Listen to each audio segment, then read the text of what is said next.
Hello বন্ধুরা, কেমন আছো সবাই? আশা করি সবাই ভালো আছো। আমিও খুব ভালো আছি। চলে এসেছি সুন্দর আরেকটি রান্নার রেসিপি নিয়ে। আজকে করব শুধু আলু দিয়ে একটা রেসিপি। চলো ভিডিওটা দেখতে থাকো। আর বন্ধুরা প্লিজ আমার চ্যানেলটিকে সবাই একটু সাবস্ক্রাইব করে দিও। চলো বন্ধুরা রান্নাটা শুরু করা যাক। দেখো বন্ধুরা, প্রথমেই আলু কেটে নিয়েছি। ভাজার আলু যেভাবে কাটে তার থেকে একটু মোটা মোটা করে কেটে নিয়েছি।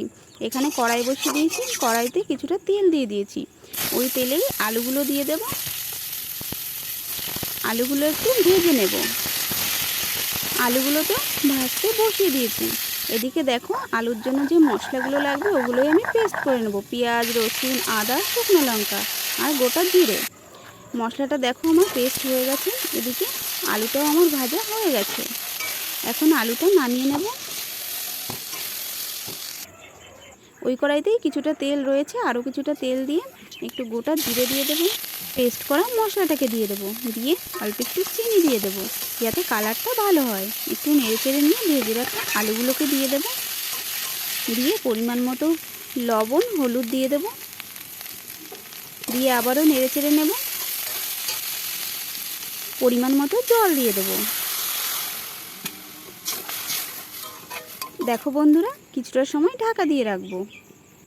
প্রায় 10 মিনিট মতো পর ঢাকনা খুলে আলুগুলো একদম নরম হয়ে গেছে। তরকারিটা আমার প্রায় রেডি হয়ে গেছে। দেখো বন্ধুরা, এখন অল্প একটু গরম মশলা দিয়ে নামিয়ে নেব। দেখো বন্ধুরা, আলুর রেসিপিটা আমার একদম রেডি হয়ে গেছে। এই আলুর রেসিপিটা দিয়ে তোমরা ভাত, রুটি, লুচি, পরোটা সব কিছুর সাথেই খেতে পারবে। খেতে কিন্তু সত্যি অসাধারণ হয়েছে বন্ধুরা। তোমরা একবার হলেও আমার এই রেসিপিটা বাড়িতে ট্রাই করতে পারো। আর আমার ভিডিওটা ভালো লেগে থাকলে like, comment, share and subscribe করে দিও। দেখা হচ্ছে অন্য কোনো সুন্দর একটা ভিডিওয়। বাই।